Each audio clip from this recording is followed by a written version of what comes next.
बारंबार प्रणाम। मेरा नाम सूरज कुमार। भोजपुरी फिल्म के सुपरस्टार हैं दिनेश लाल यादव उर्फ निरहुआ। आजमगढ़ से सांसद हैं। 2022 उपचुनाव में जीत कर आए।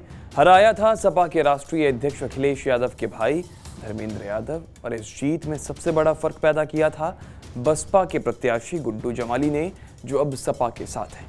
बीजेपी ने आजमगढ़ से निरहुआ पर एक बार फिर भरोसा दिखाया है। सपा से खबरें हैं कि अखिलेश यादव चुनाव लड़ सकते हैं आजमगढ़ से, लेकिन जीत बीजेपी की ही हो, इसका पूरा इंतजाम बीजेपी कर रही है। और इसी इंतजाम को और पुख्ता करने के लिए प्रधानमंत्री नरेंद्र मोदी आज आजमगढ़ में थे।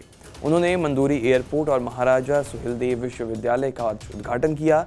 सैकड़ों करोड़ों की जो योजनाएं हैं उसका लोकार्पण किया, शिलान्यास हुआ। इसके बाद हुआ पीएम मोदी का जनता को संबोधन। पिछले 10 साल का आप आंकड़ा उठाएं तो पता चलेगा कि आजमगढ़ में पीएम मोदी का ये चौथा दौरा है।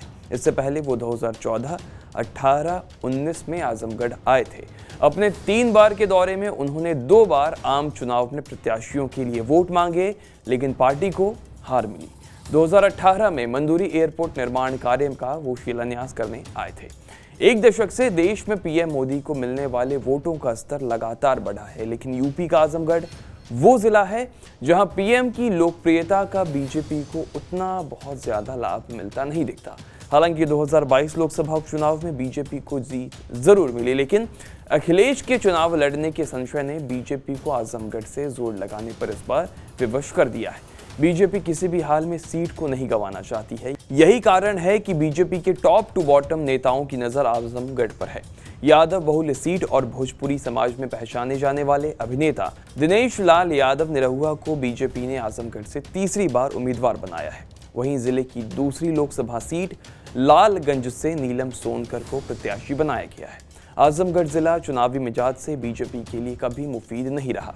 शुरुआती दिनों से लेकर अब तक के आम चुनाव में पार्टी को सिर्फ 2 बार ही जीत मिल सकी है।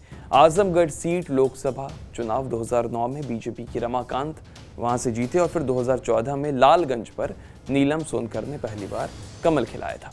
1991 के राम मंदिर लहर में भी आजमगढ़ बीजेपी से दूर रही। पूरे देश में पार्टी का उभार हुआ, लेकिन उस दौर में भी बीजेपी उम्मीदवार जनार्दन सिंह को जनता दल प्रत्याशी चंद्रजीत यादव से हार मिली थी। कुछ यही हाल मोदी लहर यानी साल 2014 का रहा, जब आजमगढ़ में सपा के मुलायम सिंह यादव जीते और सिर्फ लालगंज पर बीजेपी को सफलता मिली। 2019 में, जिसे मोदी लहर के बजाय मोदी सुनामी करार दिया गया, उसमें भी बीजेपी को हार नसीब हुई। आजमगढ़ सीट से सपा प्रमुख अखिलेश यादव ने जीत दर्ज की और लालगंज से बसपा की संगीता आजाद ने तब जीत हासिल की थी। बीजेपी को निराश। आजमगढ़ के जिले की जातीय समीकरण पर अगर नजर डालें हैं तो जिले की कुल आबादी 46 लाख से अधिक है, जबकि दोनों सीटों को मिलाकर यादव, मुसलमान और दलित आबादी 25 लाख के पार है। वहीं अन्य पिछड़ों की आबादी भी 5 लाख के ऊपर है, जो लगभग सभी चुनाव में पिछड़े नेताओं के साथ रही है। ऐसे में बीजेपी यहां पैर नहीं जमा सकी, जिससे वैचारिक स्तर पर भी बीजेपी को बल नहीं मिल सका। आजादी के बाद आजमगढ़ भी कांग्रेस की अच्छी राजनीतिक जमीन रही। राम नरेश यादव, चंद्रजीत यादव जैसे कई बड़े नेताओं की जिले में गहरी पैठ थी, जो ओबीसी जातियों को एकजुट करते रहे और उन्हें बिखरने नहीं दिया। मंडल आयोग से उभरी राजनीति ने आजमगढ़ के जातीय ताने बाने को करीब एक तरफा कर दिया था। 80 के दशक के बाद आजमगढ़ की पिछड़ी जातियां अपने हक और अधिकार को लेकर पूरी तरह से सजग हो गई। पिछड़ी जाति के नेता अपने लोगों को ये बात समझा सके कि अपने समाज के साथ रहकर ही सारे अधिकार पाए जा सकते हैं। खासकर इसे वोटिंग के लिए खूब साधा गया, जिसका लाभ पिछड़ी दलित जाति की राजनीति करने वाले दलों को मिला, राजनेताओं को मिला। जिस समय बीजेपी ने उत्तर प्रदेश में बढ़ना शुरू किया, उसी समय मुलायम सिंह यादव और मायावती भी पिछड़ी और दलित जातियों की राजनीति करने उतर गए थे। पिछड़ी और दलित जातियों का मजबूत वोट बैंक होने के कारण यहां सपा बसपा का प्रभाव बढ़ता गया। मुसलमानों की भी एक बड़ी आबादी होने के कारण वो दोनों दलों के लिए किंग मेकर की भूमिका में रहे। जिले का मुस्लिम वोटर जब सपा के साथ रहा तो मुलायम सिंह को सत्ता मिल गई, और जब हाथी पर सवार हुआ तो मायावती को मिला सिंहासन। मुलायम सिंह आजमगढ़ को अपना दिल कहा करते थे।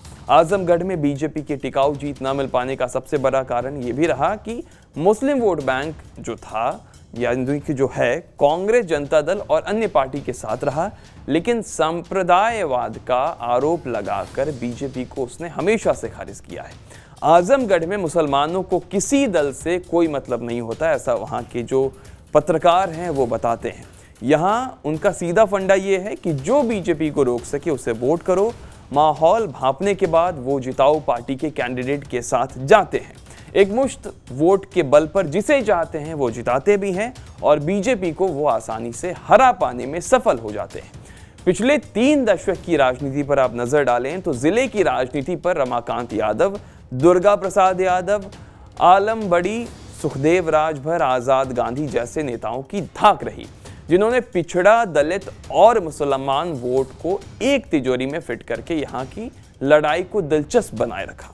2009 में रमाकांत बीजेपी के साथ गए, तब बीजेपी 2009 में जीत सकी थी। एक बार फिर निरहुआ ने उपचुनाव में बीजेपी को 2022 में जीत दिलाई, जो यादव बिरादरी से हैं, लेकिन कहते हैं कि वो निरहुआ के उनके सेलिब्रिटी होने का कमाल था, साथ ही साथ आलम गुड्डू के बसपा से चुनाव लड़े जाने के कारण, जिन्होंने सपा और बसपा के मुस्लिम वोट बैंक को बिखेर दिया और निरहुआ 7 से 8 हजार वोट से जीत गए थे धर्मेंद्र यादव से। पिछले 3 दशक की राजनीति में बीजेपी के लिए वाराणसी और गोरखपुर यूपी का सबसे बड़ा केंद्र रहा है। यही कारण है कि अवैधनाथ से लेकर योगी आदित्यनाथ ने गोरखपुर और उसके आसपास के जिलों पर काफी हद तक भगवा रंग चढ़ा दिया। पीएम मोदी खुद लगातार तीसरी बार वाराणसी से चुनाव लड़ने उतरे और वाराणसी मॉडल को देश भर में खूब प्रचारित किया। हिंदुत्व ब्रांड के दोनों सबसे मजबूत चेहरे हैं मोदी और योगी आदित्यनाथ। वाराणसी और गोरखपुर से बीजेपी को शीर्ष पर लाने में वो जुटे हुए हैं, लेकिन दोनों के केंद्र में बसा आजमगढ़ अपनी राजनीतिक मिजाज के कारण मोदी योगी के राजनीतिक कौशल को मात देता रहा है। ऐसे में आजमगढ़ बीजेपी की दुखती रग बन गई है, जिसे बीजेपी जीतने की कोशिश में जुटी है। बीजेपी जिस डबल इंजन सरकार के विकास के सहारे यूपी में करीब 1 दशक से लगातार जीत रही है, उसी डबल इंजन का विकास आजमगढ़ को शून्य नजर आता है। 2017 विधानसभा चुनाव में आजमगढ़ विधानसभा क्षेत्र की 10 सीटों पर बीजेपी को सिर्फ 1 सीट पर जीत मिली थी। बीजेपी के अरुण यादव फूलपुर से चुनाव जीते, जो कि रमाकांत के पुत्र हैं, वही रमाकांत जिन्होंने 2009 में बीजेपी का दामन थामा था। 2009 में बीजेपी लोकसभा चुनाव जीती थी। राजनीतिक जानकार कहते हैं कि जो जीत हुई 2017 में बीजेपी की, वो रमाकांत के पुत्र की जीत है, वो रमाकांत के बेटे की वजह से वो जीत मिली। वहीं साल 2022 में बीजेपी का आजमगढ़ के जितने भी विधानसभा क्षेत्र हैं, 10 विधानसभा क्षेत्र आते हैं, खाता तक नहीं खुल सका। प्रधानमंत्री की रैली के हिसाब से भी देखें तो 2014 में उन्होंने रैली किया, तब 1 सीट लालगंज पर जीत मिली, लेकिन आजमगढ़ लोकसभा सीट पार्टी हार गई। 2017 विधानसभा चुनाव में पीएम मोदी रैली करने नहीं आए, तब भी बीजेपी ने 1 सीट अरुण यादव के रूप में जीती और बाकी 9 सीटों पर हार मिली। 2019 में मोदी फिर आए तो बीजेपी दोनों सीटें हार गई, आजमगढ़ और लालगंज। 2022 में पीएम मोदी नहीं आए, तब भी बीजेपी विधानसभा की सभी 10 सीटें हारी। 2022 उपचुनाव में भी पीएम मोदी नहीं आए, तब भी निरहुआ ने सपा के धर्मेंद्र यादव को हराया।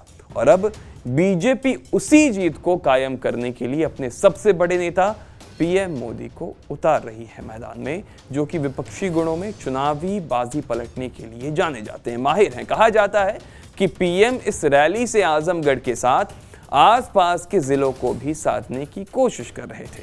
वहीं लोकसभा चुनाव से पहले बीजेपी ने ओम प्रकाश राजभर और दारा सिंह चौहान को मंत्री बनाकर भी पिछड़े वोटर्स पर डोरे डालने की कोशिश की है, लेकिन आंकड़े ये बताते हैं कि पीएम मोदी का आजमगढ़ आना या ना आना वोटों में तब्दील नहीं होता। लेकिन क्या इस बार कहानी यही रहेगी या बदल जाएगी? नजरें इस पर रहेगी।